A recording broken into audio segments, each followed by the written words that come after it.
Footprints in the wet grass told the story before anyone spoke. They were first small, pressed shallow by thin-soled boots, then a heavier pair where someone had stumbled, then the wide, uneven marks of a pack mule. Rain had softened them. The prints shone like a map under the low lantern light at the cabin's threshold. The man who lived there paused at his window and read them as he would a ledger, line by line, worry balanced by a practiced calm. There was a fold in the outer corner of his eye he used for measuring weather. Tonight he used it to measure people. He kept his life as small as a hearth. The cabin was 2 rooms and a roof that made the rain sing in a tin chorus. Inside, everything had a place because everything had to do one honest work. The kettle beside the iron, the ledger on the table where he wrote the slow list of his days, the patch of wool thrown over the back of his chair to dry that had once been someone's shawl. His hands liked order. He kept strings coiled, knives clean, the oil lamp trimmed just so. He ate from his own bowl, washed it, and put it away. He was careful with light. He was careful with the small things sorrow tends to scuff and forget. When the knocking came, 3 light decisive taps, he lifted the lantern and opened the door. A breath of wind pushed rain through the frame, and in the doorway stood 3 women with wet hems, their hair braided tight or tucked into hoods, their faces set like coins. They did not look like travelers who expected charity. They looked like people who had learned to carry what they could and let the rest fall away. The first woman was the one who moved last in his memory of the hostelry. She was steady in the way someone who has had to decide in haste can be steady. Hands that needed no invitation to fold a blanket. Fingers that smoothed the seams of patched fabric as if sewing the world back together. The second woman had the practical air of a sentinel. She kept eyes on the road and hands ready for rope or pot. The third listened, silent. Her face a ledger of small nothings collected into a single, watchful expression. They brought with them a private neatness. A kettle tied in a sack. A bundle of patched clothing, 3 stones wrapped in scrap cloth. They did not ask for more than a place to dry and a cup of hot water. The man moved aside without ceremony and let them in. He set the lantern low and stirred the kettle. Their boots were scrubbed by the sink and placed by the hearth. Their wet coats hung where the steam could coax out the chill. He watched them with the modest curiosity of someone who measures other lives by the calipers of his own small rules. He lit the stove more for the way it made the room keep its edges than for any grand welcome. They worked around the hearth together with a kind of economy. The first woman ladled soup into 3 bowls with a movement that was at once brisk and precise. The second wrapped the kettle in a cloth to keep the whistle at bay. The third mended a sleeve with a needle that moved like a metronome. They ate by the light of the lamp, quiet as people who had eaten many quiet meals together, and who did not waste words on the obvious. Conversation came in brief, contained statements. How the road ran, what the storm had cost in a length of rope, where the wind had pulled up the scent of horse. The man added a log to the fire and listened.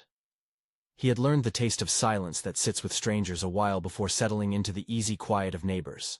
He found himself watching the first woman more than the others. She smoothed a cloth over her knees, moving the fingers of her left hand in a habitual motion he took in as if reading a habit. There was a small river-worn stone set just inside her palm, when she was not using both hands, tucked into the pouch at her belt. So often he could not tell whether she carried it for luck or weight. Her patched coat had been mended in a dozen different threads. Each stitch told of hands that repaired, of things kept serviceable rather than new. She spoke rarely, but when she did, the syllables were short and steady, practical answers that held more than directions. At one point she put her hand on the kettle to still its singing and said in a soft, direct voice, "Let the rain show us where to step." The words had the feel of an old ritual, less petition than arrangement. The rain was not begged, but consulted. After the first night, the rhythms of the cabin changed by small degrees. He woke earlier than they did, rolled his ledger open beneath a smear of oil, and wrote the slow entries that were his way of saving time. The weather, the lines of the horizon, the amount of flour left. Their presence rearranged his tasks as a pebble rearranges a stream. No great storm, only a new flow. They sat at the table in the morning mending straps and tightening laces, and often one of them would stand at the door and look out, as if measuring the land by the way light fell across the grass. They took care of the little things without asking. the first woman moving like someone who knew how small risks were best dissolved.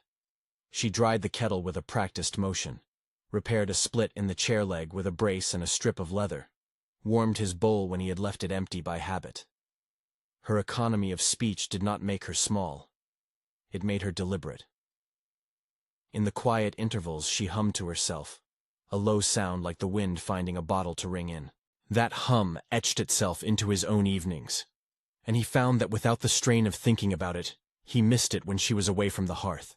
They slept in the back room together, each on her own blanket. The man left his door unlatched between them. Trust in that place was a practical art, not a sentiment. They exchanged no histories at length. When the second woman took down a small book and, in a pause, traced the edge with a fingernail, the third woman slid a strip of cloth into the open hand, and the two shared a look that belonged only to people who have needed to be careful together. The first woman slept with the stone tucked beneath her pillow. The man made a note of that in his mind, the way someone might note that the season had turned, simply a change in the ledger of things. Outside, the prairie kept its own slow accounting. Rain did not wash away footprints so much as lay each impression into the ground, as a permanent line the wind could not entirely erase. It recorded the passing of men and beasts and people who had nowhere else to lay their tired bones.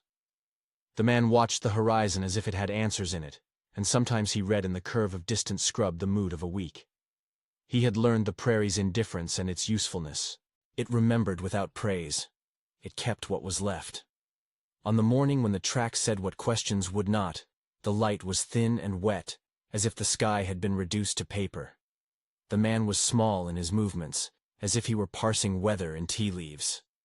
He stepped outside, boots sinking slightly into the sod, and there it was, fresh boot prints beyond the line of the cabin, spattering of horsehoof mud that had not yet dried enough to flake.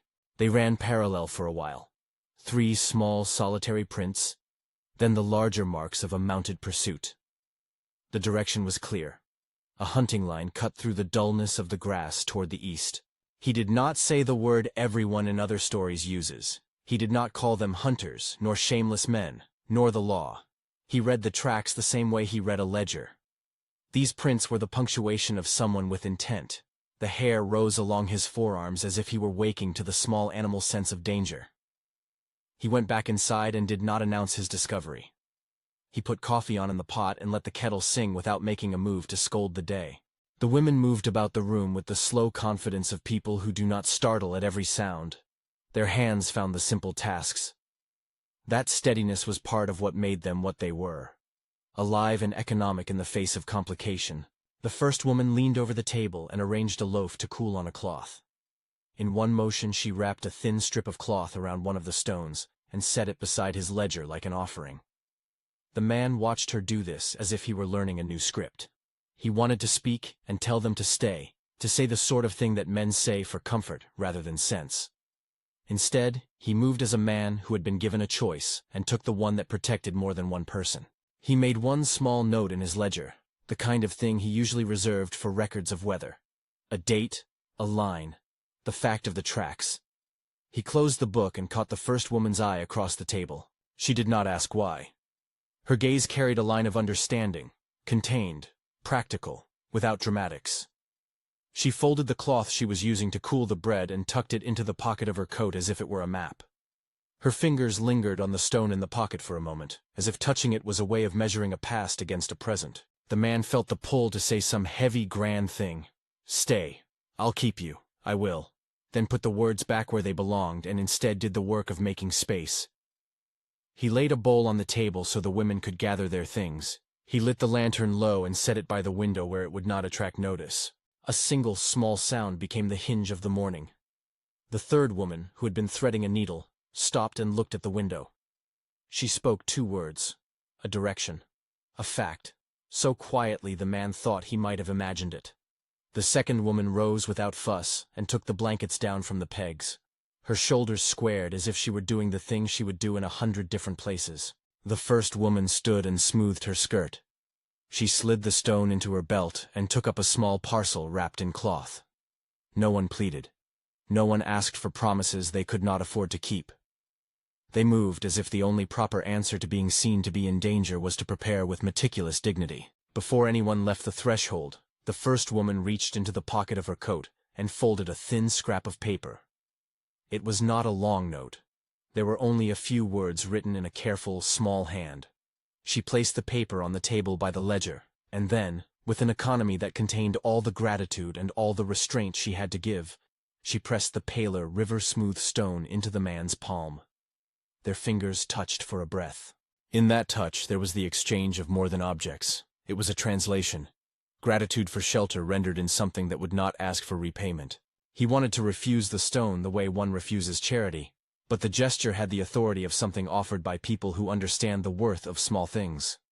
He placed the stone on the windowsill, where it could watch the rain and be watched.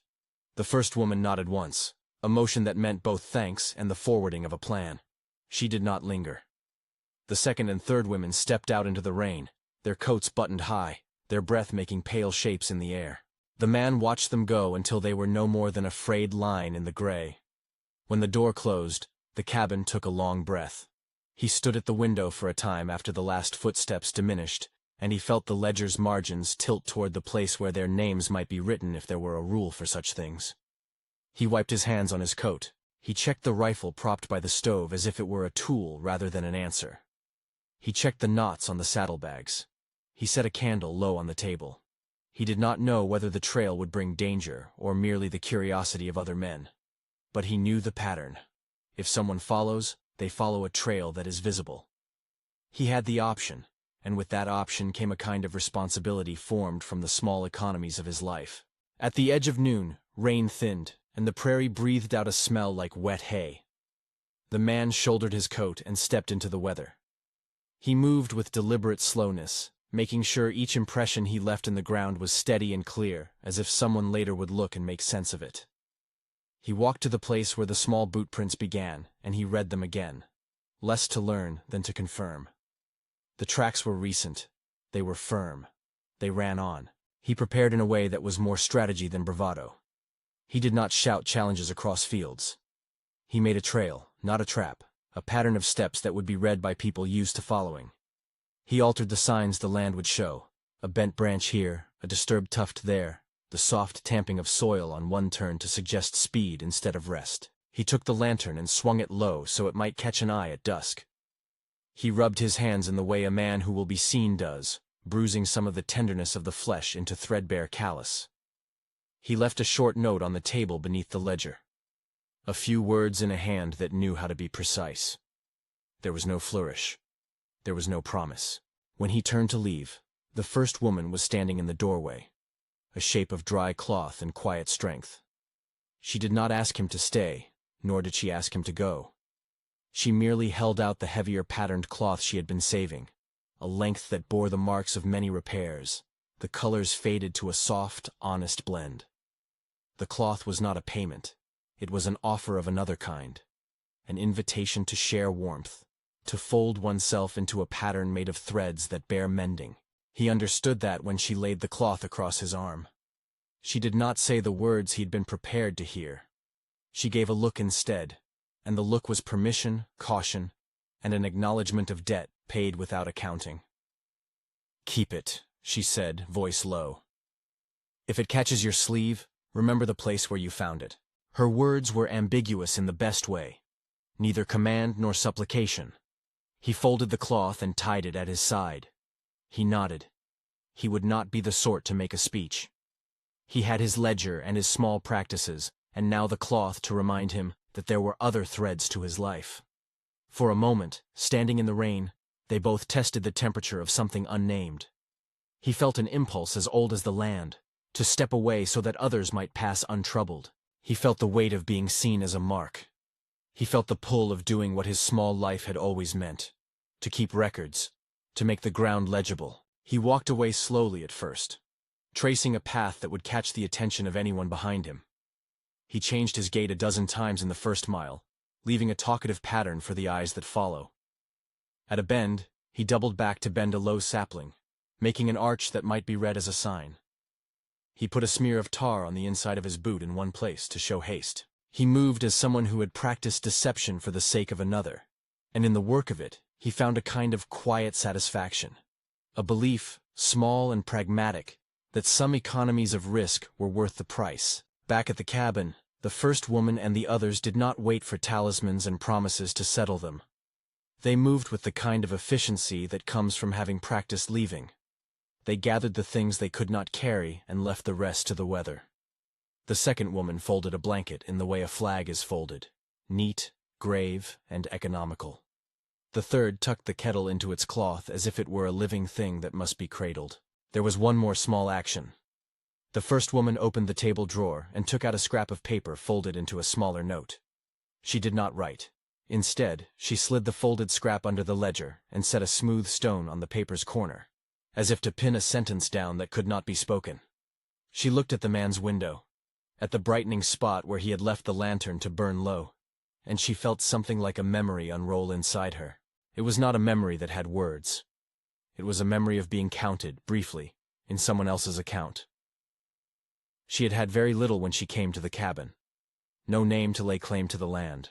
No list in a ledger that would keep her from being forgotten. Now she left a token that would sit like a line in an account book. Here was a person, recorded by the ground and by a lamp. When she stepped outside, she closed the door gently so the house exhaled into itself. The rain blurred the horizon to one long silver smear. The prairie seemed to swallow sound and only give back the soft hiss of grass. The three women walked north in a line, not fast but sure of their direction. The man watched from the distance until the shapes of their heads were no more than a string of small, deliberate motions across the page of the land. He turned away at last and followed his own marks.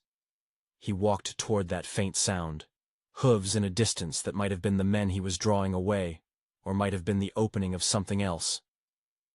As he went, he thought of the things people leave to mean more than their words.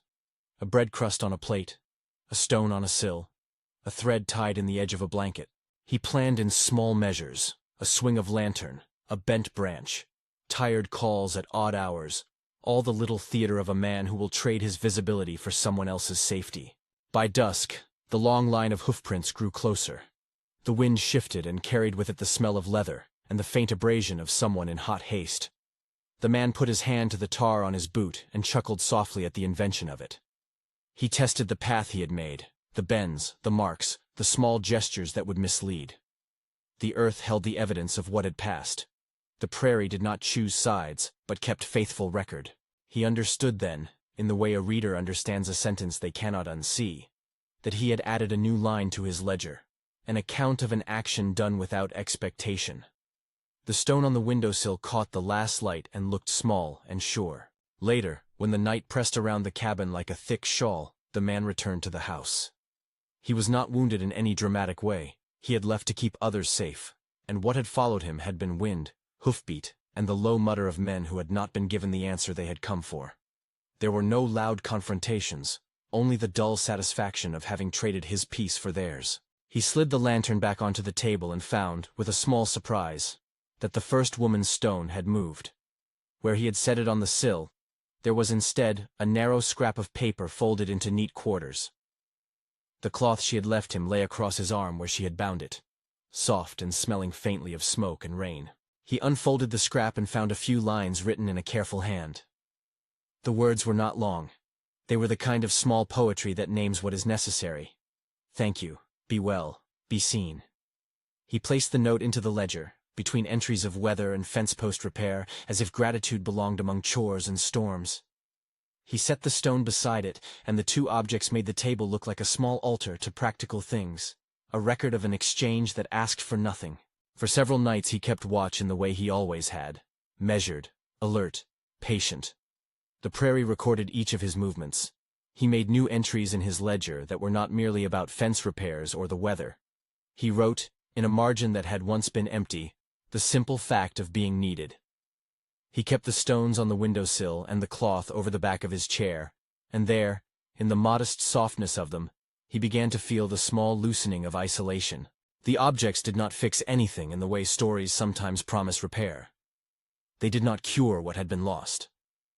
They did something quieter. They affirmed that an exchange had been made and recorded. Days folded into one another.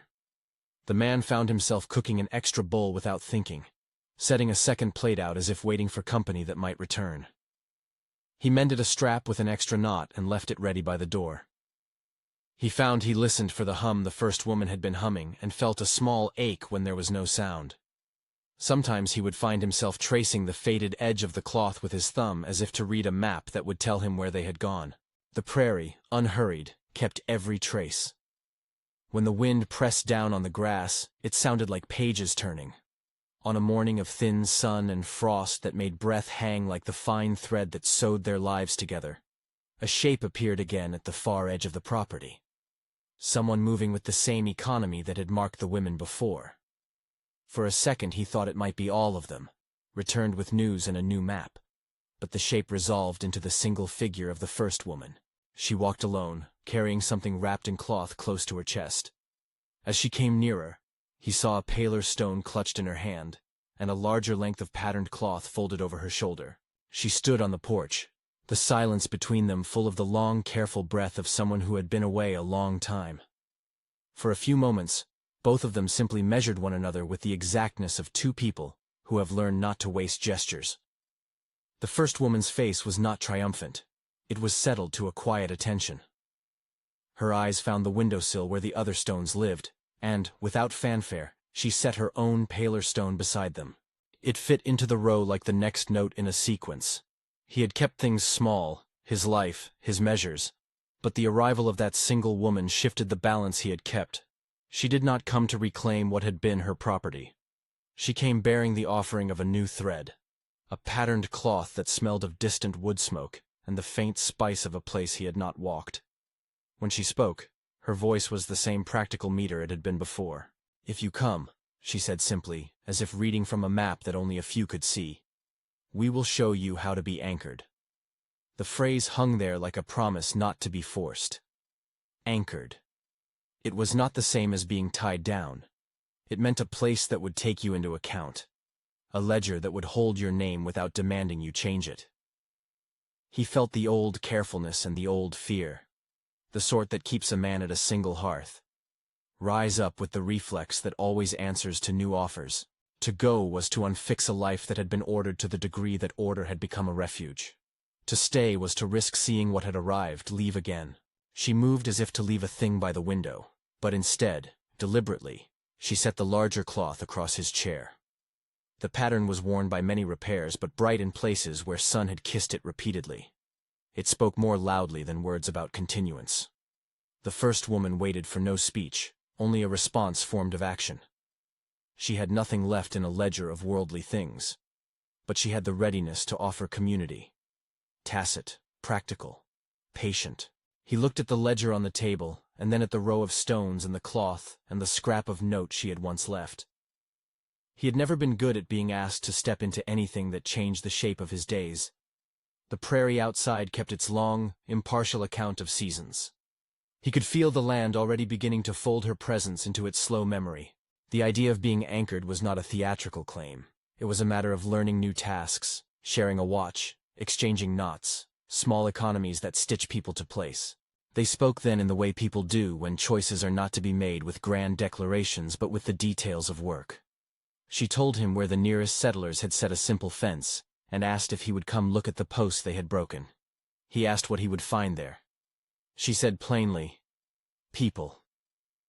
It was an answer that could have been a single word and everything that mattered at once. Food traded, watches kept, shared winters. It was all the invitation one could offer without making a bargain out of hope. He did not say yes at once.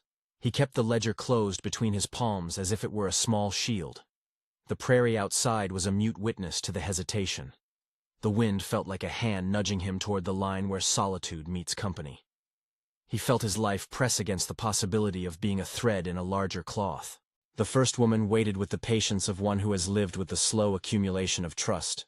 She rolled the patterned cloth into a bundle and, without ceremony, tied it across her shoulder to leave again.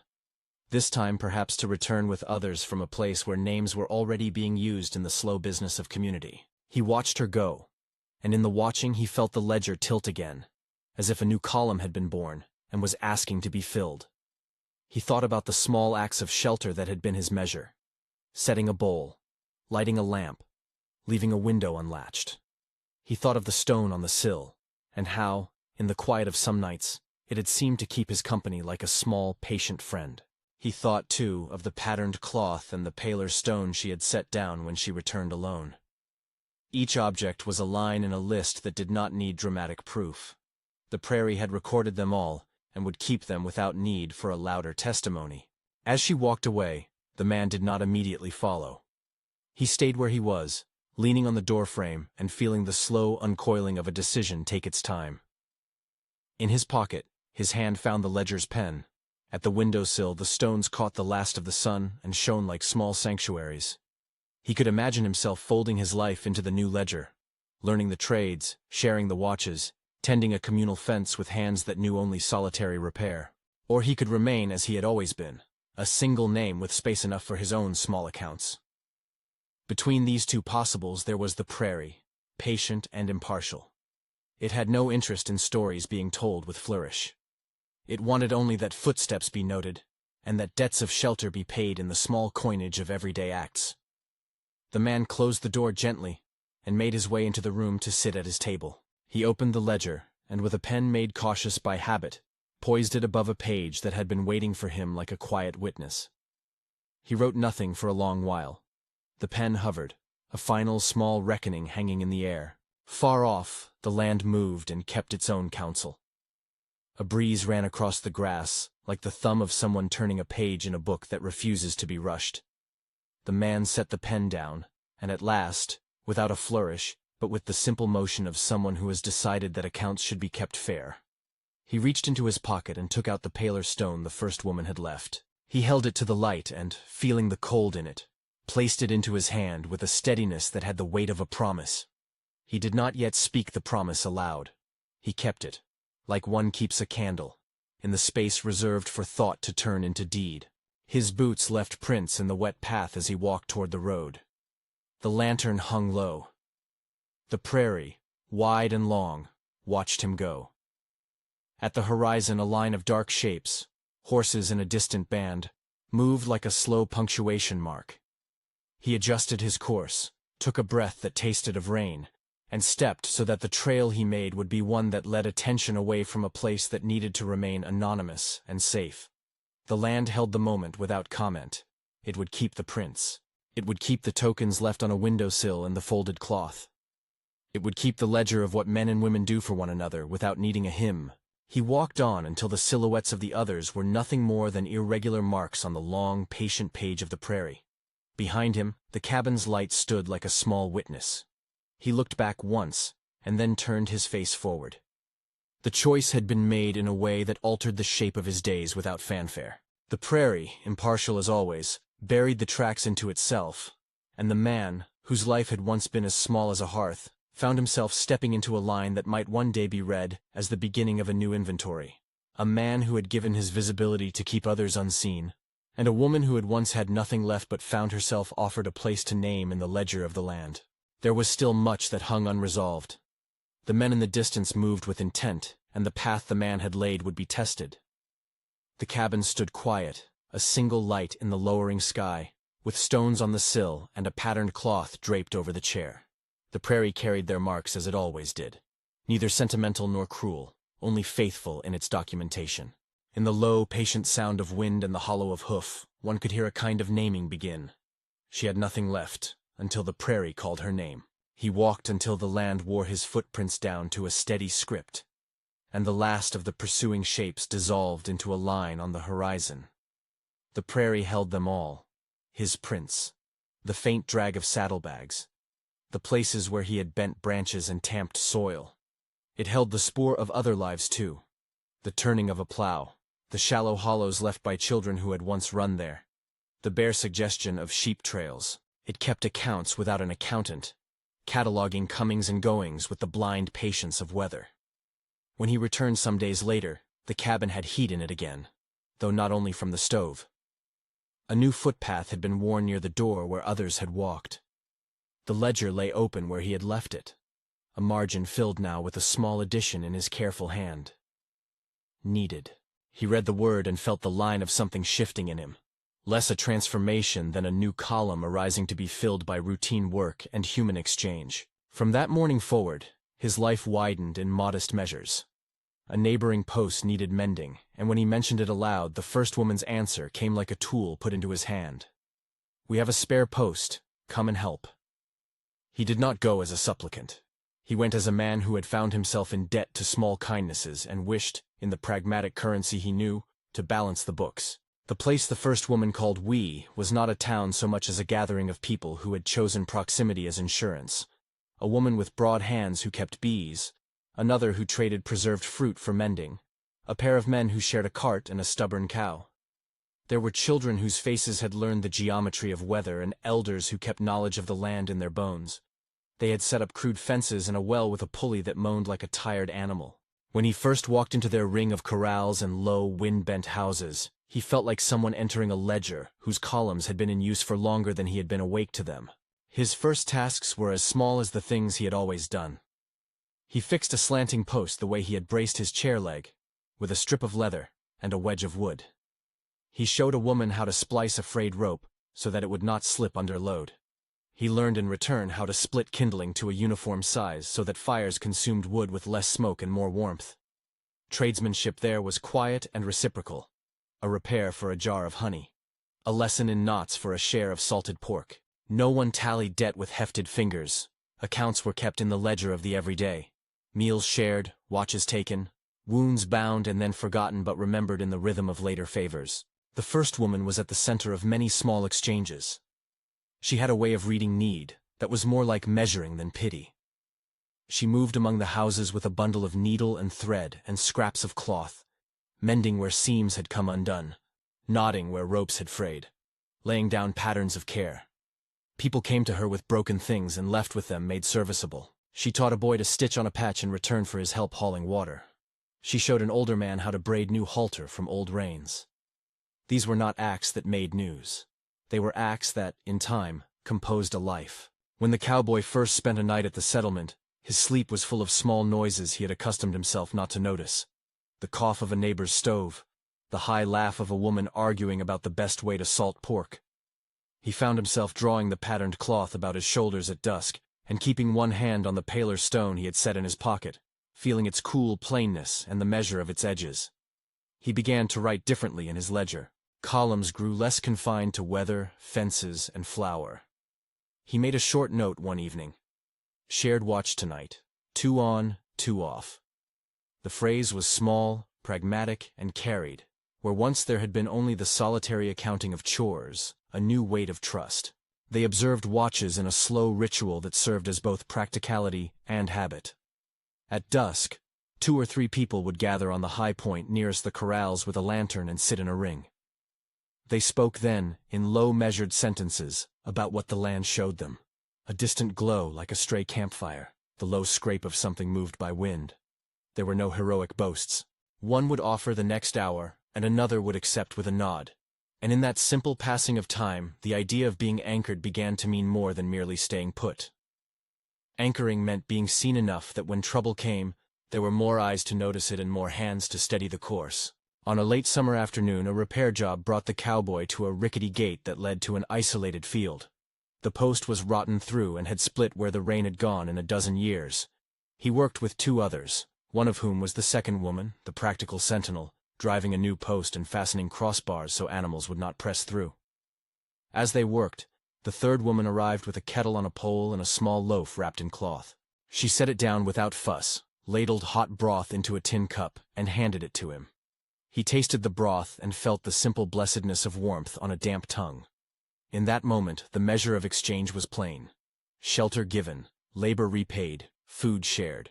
If he had any pride to lose, the landscape conceded it along with his silence. He learned to accept a call for help without the reflex of turning it away as if it were an affront.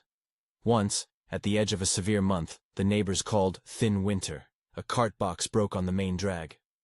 He and 2 others mended it by starlight, hands cold, breath cloudy, fastening iron and splint in the agreeable labor of people who had chosen to keep one another's burdens small and manageable. They worked until their fingers were numb, and then sat with a shared flask and spoke of nothing weightier than the best way to tack a strip of leather. The first woman watched these things in quiet approval, and when necessary, with the small firmness of a person who would not let disorder take root. It is possible to be gentle and steady at once, she possessed both qualities. She moved through the settlement with the patterned cloth across her arm, sharing lessons without announcing herself as teacher. She tethered herself to others with actions rather than words, setting 2 stones at the edge of the well to mark a path at night, laying a scrap of cloth across a window that tended to jar in winter to keep the draft out. She made herself useful in a way that asked nothing in return, and in the asking less she made a place for herself. There were moments that tested the fragile order of their lives. Men who had ridden the chase once or twice shuffled close to the settlement, asking questions that looked like curiosity and smelled like threat. The cowboy had learned to read that difference in a man's gait, and to answer it with measures that kept blood off the ledger. He stood watch one evening while another neighbor, an old schoolmistress who had taken to raising geese for meat, sat with him and handed him a chunk of bread. They had lice in the eaves. The geese kept sleepiness away. The wind came in hard from the north. He listened as she told him, in her thin, wry voice, of the way a goose would rush a stranger who tried to steal eggs. There was humor in her tale, but also a lesson. Protection need not be violent to be effective. On a damp dawn when the horizon was a pale scratch, word came that a cart had been burned beyond the 2-mile line. People gathered with faces made small and practical. Ask questions, gather what you need, watch the road. The settlement moved with quiet efficiency. The first woman offered a length of cloth to wrap a child's feet, and the second woman gave the traveler some salted beef. While men rode to see what was left of the cart, others stayed behind to tend the well and the animals. There was no grand pronouncement, only steady hands doing what had to be done. A blanket pinned on, a kettle set to whistle, a ledger entry added. Cart burned, no bodies. Such events, while unsettling, did not produce panic. They became instead the kind of stories told by the low light of a pot over the fire. A tale with edges sharpened by usefulness. People learned to make their lives redundant in ways that made them resilient. Food stored in more than one place, firewood stacked not all at once but in frequent small batches. Watch shifts rotated so no single person's sleep was wholly sacrificed. The cowboy felt himself learning these precautionary economies, not as fear, but as a way to ensure that one day of misfortune did not unmake months of work. Winter came on with that first brittle light that makes breath look like string. The pasture turned dull and the days shrank into a slow close. They stored more food, salted more meat, traded for a sack of flour with a man who had a patch of wheat that year. The cowboy learned the art of preserving, how to hang a shoulder of meat so the cold would draw the juices out in a slow, safe manner, how to pack a jar in layers of straw so it would not freeze and crack. In return, he taught a young man who had been reluctant with tools how to fell a small tree and split it for kindling. In the highest cold of winter, a neighbor died, the old man with the cartography of snow in his back, who had once ridden with less gentle habits but had become a quiet steward of a small orchard. He had been buried in a simple way. The men dug with their frozen hands, the women folded a blanket under the body, and a stone was set as a marker. The first woman placed her hand upon the stone, smoothing moss and lichen as if straightening the collar of a friend. The cowboy watched, feeling the familiar tug of grief without melodrama, an acceptance that some parts of life were simply to be seen and honored. At the grave, the cowboy left one of the stones from his windowsill. He had kept it there for months now, a constant in his evenings, a thing that felt like testament. When he set it down, his palm brushed the earth and he felt a reluctance he could not name and then release. That act, quiet and unadorned, was a kind of ritual. It was the ledger moving from page to ground. The prairie took the stone into itself, and the name of the man who had died was spoken in small, practical sentences by those who would continue the work of living. The settlement did not shelter itself from sorrow. It made space for it in practical ways. A watch left open for the night of the funeral, extra soup cooked for hands colder than usual, repairs made to the graveside fence so the wind would not tear the shelter down. In those weeks, the first woman and the cowboy both saw how a community keeps itself in repair, not by thwarting misfortune, but by sharing its load so that grief does not become a crushing debt for any one person. As spring returned, the land altered its handwriting. Shoots rose in the places where seeds had been cast. The cowboy walked less like a solitary keeper and more like someone whose ledger contained columns of neighbors and entries of kind acts. He had become, in measure and in mind, a person of reciprocal duties. He taught horse care and mending in exchange for jars of preserved cherries and the occasional loaf. He learned to sew a patch of canvas straight so it would resist wind. The first woman taught him how to read the sky and small signs, the way cloud shape predicts a change in humidity, the way birds cluster before a change in pressure. And he taught others how to set a fence that would not sag under the weight of summer rain. They created small rituals to mark their mutual commitments. On the first warm night of the year, they held a communal meal, each bringing what they could spare. The kettle sang for a long time as broths and stews mingled aromas. People sat on benches cut from trees and listened to the slow talk that accompanies food, given more freely than hunger demands. In one corner, a child pressed a stone into the mud and declared it a bridge. An older woman laughed and used a strip of cloth to tie a provisional flag to a post. The first woman moved through the crowd with measured gestures, every touch efficient and kind. A cloth smoothed over a child's sleeve, a loaf passed along, a hand held briefly in the heat of someone's grief. Over the months, the cowboy's ledger filled with things that had not been there before. X gave a tin of molasses, helped lift fence. 3. Shared watch with A. Entries that were small and unromantic but sufficient. He wrote also of the stones. One for the sky-lit sill, one returned to him from the first woman when she came to trade seed, one placed on the grave. The stones were like punctuation, each one picking out a word in the sentence of a life being lived beside others. The first woman's presence at the settlement altered how people introduced themselves. She did not demand reverence. Her authority was carried in the utility of her hands and the steadiness of her choices. When newcomers arrived, travelers seeking a place to rest, others moving in the slow business of settlement, she welcomed them by showing them where to hang their kettle, how to find the clearest well, and where to place the small offerings people kept for those they sheltered. Those offerings took many forms. A note tucked in a ledger, a stone left on a windowsill, a scrap of cloth pinned on a post to dry. Once, a young woman arrived crying with a child who had lost a mitten and a tooth in the same morning. The first woman found a spare mitten, warmed it by the stove, and set a paler stone in the child's hand. She taught the child how to tie a small knot so that mittens would not be lost again. The cowboy watched, feeling that familiar small uncoiling in his chest. He had done one thing that allowed others to keep being themselves. In return, the settlement afforded him a place where his own smallness was part of a larger pattern. Slowly, definite routines replaced the looseness of the transient life he once knew. He took a role in the rotation of watch, a responsibility that made him less of a solitary ledger keeper and more of an element in a living account book. He learned to share certain animal husbandry tasks and, in colder months, to teach others how to mend harnesses so wagons would not leave a track of broken wheels across a road. He grew used to the presence of voices beyond his hearth that did not demand his full measure, but offered, in small kindnesses, the sense of being seen. The first woman's own ledger, if she had maintained one privately in the way the cowboy did, would have been sparse on names and dense on actions. She continued to travel sometimes, returning with seeds or news of a fence being built further down the line. Yet she always came back through the settlement's gate, as if she were completing a round of care. When she arrived, she would set down her parcels, and, after a short exchange, reach for whatever task needed doing. There was a dignity to this motion, not a grand leadership, but the steady maintenance of a place where people could count on each other. In the years that followed, small crafts emerged around the settlement. A woman began to spin yarn and traded it for repair work. A man started keeping chickens and exchanged eggs for mending.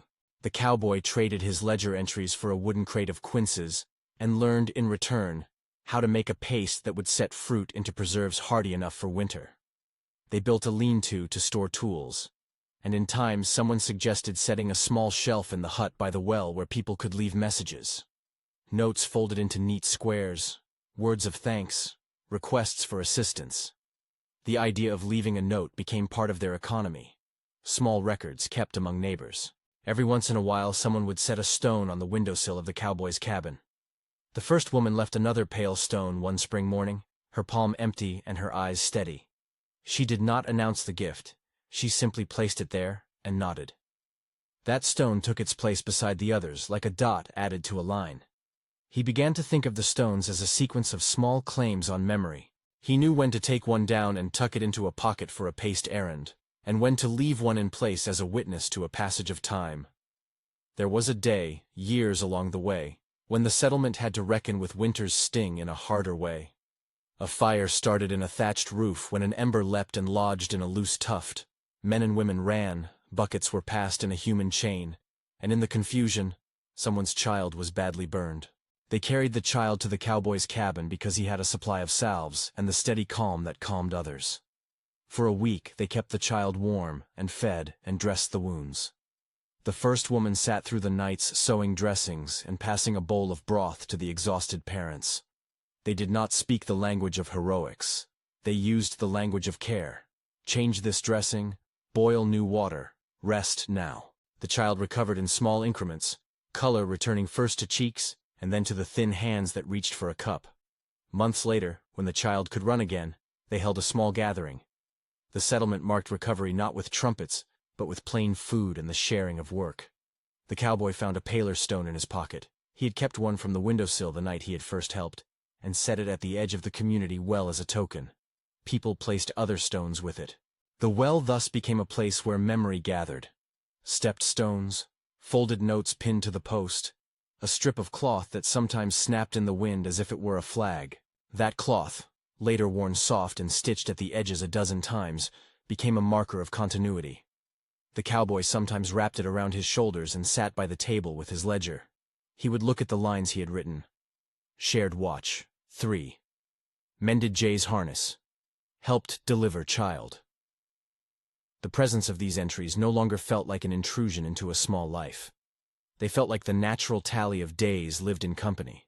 The first woman came to be called in the quiet way people name one another without fanfare, by a phrase that held both fact and affection: the woman who kept the cloth. It was not a title fit for a proclamation. It was rather the pragmatic way a community draws attention, by reference to what someone does that matters. People began to say, "Ask the woman who keeps the cloth," the same way one might ask about the miller or the man with the plow. She accepted this naming with her usual indifference to spectacle. When a newcomer arrived and mispronounced the reference, she corrected them only by showing them how to mend a tear. She used the patterned cloth to cover a newborn's face from sun, to swaddle goods bound for market, and to patch a boot. Over time the cloth itself acquired a map of stitches. Bits of green from a field, a strand of thread from a borrowed shirt, the faint scent of herbs left from a jar wrapped long ago, which told, in quiet shorthand, of lives entwined. The cowboy watched this unassuming naming and felt something like recognition settle in him. He had not wanted a title. He had wanted to keep his ledger neat and his chores done. But in the way the prairie takes in tracks and keeps them as lines, so did the settlement begin to keep him. Children would ask him to show the ledger, and he would let them peer at the careful columns. An old neighbor wanted to see his handwriting and, when he obliged, smiled in a way that made the cowboy understand he had become a part of the record. The first woman, from the time she had nothing left, had become a figure who anchored others by the force of small mercies. There were days when she still walked away for longer stretches, returning later with some small gift, a length of good thread, a jar of preserved plums, a note folded in neat script that said little and made a space hold. People learned to trust her presence the way they trusted the seasons, not always constant, but reliably recurring. She would stand at the head of a watch sometimes, and point out the thin ways the wind could change a slope, telling those new to land how to read its gestures. She would often slip away alone to mend a tool in a nook no one had noticed. In a quiet month, when the grass was a soft gold and the sky seemed like washed linen, the first woman came to the cabin carrying a parcel and a note tucked into the fold. The note, when he unfolded it, contained a few words that were not instructions or requests, but an offer. There was no demand and no dramatic flourish. It read, in the same deliberate small hand as the others, "There is a place at the table. If you will, come." The words folded in the paper had the weight of a ledger entry that might change a balance. He did not answer with grand assertions. He practiced the small civicities he had learned. He tightened the strap on his boot, hung the patterned cloth where he could see it, and went. When he stepped into the center of the settlement, a quiet settled over him that was unlike the solitude he had once prized. People glanced up and acknowledged his presence, not with astonishment, but with the matter-of-fact greeting of people who expect to see one another's faces. He began, in truth, with small labors, mending a fence, setting a post, teaching a boy how to measure out a grain of seed to plant. These acts stitched him into the community the way the first woman's needle joined thread to cloth. Names, over time, took shape in the settlement's roundabout way of noting people. They did not gild or fix anyone. They were pragmatic signposts. The man who keeps the ledger, the woman who keeps the cloth, the one who tends the bees. The first woman, who once had nothing to claim, found herself called by a phrase that contained both recognition and the quiet authority of someone who keeps others' interests at the center. There was a day when a child, having found a pocket of old coins in a burrow near the creek, ran into the settlement with eyes wide as if the world had opened to a new brightness. Folks gathered and sorted the coins into small shares. They did not speak of luck as a virtue, but of the fairness of dividing things so that no one was burdened by temptation. The cowboy sat with the ledger open and noted the distribution. A small, bureaucratic record of fairness. The child, who had kept one tiny coin for herself as a treasure, placed it on the well's shelf beside a small stone and a folded scrap of cloth. Those objects, coins, stones, cloth, clustered together like an inventory of small human economies. As years laid themselves like quiet chapters, the prairie continued to do what it had always done. It kept record. Tracks faded into the dust and were replaced. Posts grew more solid under the hands that repaired them. Songs altered in small ways as new voices added lines. The settlement grew in no grand arc, but in the accrual of habits. Regular markets where people bartered beer for repaired harness. A watch roster more formalized. Grain bins raised and roofed. The first woman and the cowboy populated this ledger, not as ostentatious entries, but as consistent annotations. Acts of mending, of sharing, of keeping watch. On an evening long since faded into comfort, the cowboy sat by the hearth with his ledger open. The patterned cloth was folded across his knees. The paler stones lay like commas along the windowsill. He looked back through the pages and saw a life that had broadened, not by sudden drama, but by the steady enactment of small things. He read an entry he had written some seasons ago and felt how the words had been true in the simplest sense. Needed. It is possible, he realized, that being called by the prairie is not a loud event. It is not a declaration shouted across a ridge. It is a proclamation written in the slow marks of care, the setting of stone, the folding of cloth, the sharing of a watch. The prairie keeps those marks without favor. It will flatten them under snow and preserve them under sun until the weather turns them into the very texture of the land. One night, when the wind carried the low smell of rain and the lamp on the table was a soft margin in the dark, someone knocked. He opened the door and found the first woman standing there in a quiet dress, her hands empty, except for a small parcel wrapped in the patterned cloth. She did not stand as a claimant, but as a traveler come home. Her face held the gentle lines of someone who had lived through loss and counted her days by the breaks and stitches between them. They did not speak at length. She set the parcel on the table and then reached out, and with the simple, certain motion that had defined so many of her gestures, placed a pale stone into his palm. It was smoother than the others, and cold from being carried. "For the ledger," she said simply, and there were no more words needed. He placed the stone on the windowsill beside its companions. The stones made a quiet constellation, different in shade and shape, but aligned in the same small purpose. Each time he glanced at them, he read a sentence constructed from acts of kindness and steady shared labor. They were not tokens to flaunt, but witnesses. They told a story in the way a row of planted saplings tells of a hand that will return each season to water and tend. The prairie, patient and impartial, had done its work without human flourish. It had kept tracks and tokens, shelter and exchange. In its slow ledger, the first woman no longer had nothing left. She was kept in entries of practice and habit, tending, teaching, sharing, giving what needed giving. She had been named not by proclamation but by the quiet economies that make a life legible to others. The settlement had given her a place at the table, not as charity, but as reciprocity. She had been offered anchorage and had accepted it, not as a reduction of freedom, but as the gaining of a home whose value lay in the mutual keeping. The cowboy closed his ledger and looked out at the darkened prairie. The wind turned the grass into a low green wave, and for a moment, it seemed as if the land were leafing through the pages of its own record. He could see, faint in the distance, the thin specks of other lives moving. A child running with a stone in hand, a woman tying up a bundle of straw, a pair of men hauling timber. In each of those movements there was an entry being written.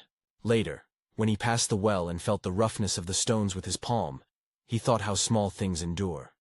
The stones, he knew, would one day be set into the ground of some other place, perhaps buried beside a grave, or placed at a well, or left to mark a door where someone once knocked.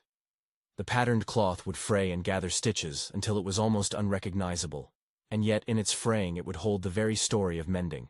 The note folded into the ledger would yellow and perhaps be lost, but its sentiment, gratitude, recognition, a simple record, would remain in the work people did for one another. When the first woman walked through the settlement's gate at last, with a small child who had been born there, the community did not produce a proclamation.